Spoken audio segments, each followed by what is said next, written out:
ऐसा है कि किसी गरीब की, किसी दुखी की हमने मदद की है तो उस समय में हमने दो काम किए हैं। एक तो हमने अच्छा करने की आदत डाल ली है और दूसरी किसी इंसान की सेवा करके उससे उसके मन को खुश करके उससे जो अच्छे वचन, उसका आशीर्वाद और उसके मन से निकली हुई हमारे प्रति जो अच्छी भावना और अच्छे वचन हैं वो हमारे सब दुख और तकलीफ़ों को दूर कर देते हैं। इसीलिए खुदा के दरबार में उस इंसान की नेकी के किए हुए कामों की गिनती होती है। जो पाप कर्म किए जाते हैं वो तो सज़ा का डबल हकदार है। यहाँ दुनियादारी में तो रहते हुए दुनिया का कानून उसको सज़ा देता है और यहाँ से जाने के बाद भी पीछा नहीं छूटता। फिर उसको यमलोक में यम दूतों के द्वारा सजा दी जाती है और इस जीव को वापस नरक भोगने के बाद इस काल और माया के देश में भेज दिया जाता है। परंतु इंसान की बुद्धि ऐसी है, ये सोचते हैं कि क्या किसी ने ऐसा देखा है? अरे जिसने देखा है वो हमें बताता समझाता है, क्या हम उसकी मानते हैं?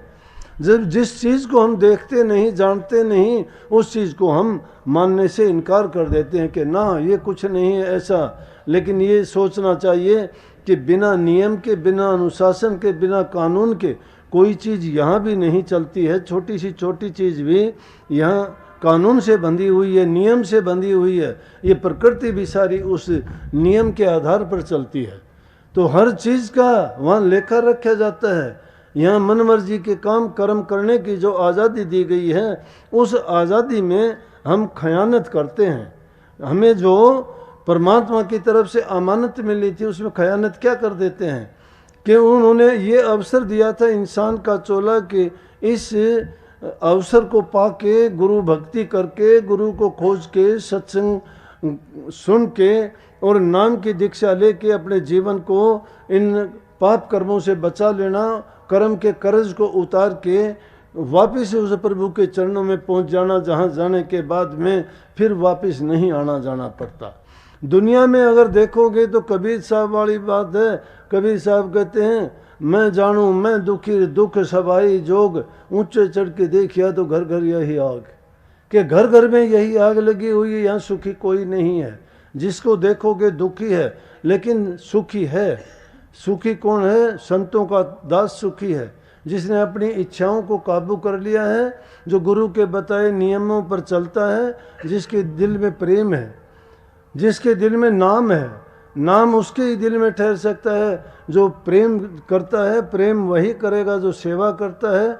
सेवा और प्रेम दोनों ऐसे हैं जैसे पक्षी की दो पाँख। दोनों पर जब होते हैं तभी पक्षी उड़ सकता, एक नहीं तो नहीं उड़ सकता। इसलिए ये प्रेमा भक्ति है। संतों की हमारे ऊपर कितनी कृपा इस युग में हुई कि उन्होंने कहा कि तुम्हारे लिए ही ये रास्ता खोजा गया है कि गृहस्थ में रहते हुए, अपने गृहस्थ नियम को निभाते हुए, अपने सभी कामों को करते हुए, उसी में से समय निकाल के प्रभु भक्ति अगर करोगे और अपने जीवन में नेक कमाई करोगे, नेक कर्म करोगे, दया धर्म को अपनाओगे तो तुम्हारा जीवन सफल हो जाएगा। नहीं तो नानक साहब की वाणी में आता है, जब तब संयम धर्म न कमाया, साध संग न करी हरि राया, कह नानक हम नीच ही कर्मा, शरण पड़े की राखो शर्मा। कि हमने ना जप किया ना तप किया ना कोई धर्म कमाया। जप करने का मतलब किसी नाम को हमने याद ही नहीं किया, नाम का पता ही नहीं था किस नाम से प्रभु को याद किया जाए। ना ही कोई तप किया। तप करने का मतलब यह है कि उस नाम को लेके उसको अभ्यास नहीं किया, साधन नहीं किया। तप का मतलब ये नहीं कि अग्नि में जला के बैठ जाना। हाँ, ये क्रियाएं हैं। लौकिक भक्ति के काफ़ी तरीके ऐसे हैं। कोई योग के द्वारा, कोई तप के द्वारा, कोई तीर्थों में खुश है, कोई यज्ञ हवन को अपनाता है, लेकिन वो अलग कोई ज्ञान मार्ग से उसको प्राप्त करना चाहता है। लेकिन सबसे आसान तरीका जो संतों ने बताया है वो सूरज शब्द का योग है। आत्मा को परमात्मा से मिलाने का तरीका यही सबसे आसान है। घर में रहते हुए किसी चीज़ को हमने त्यागना नहीं, छोड़ना नहीं। ज़रूरत के मुताबिक सब चीज़ों को भोगो।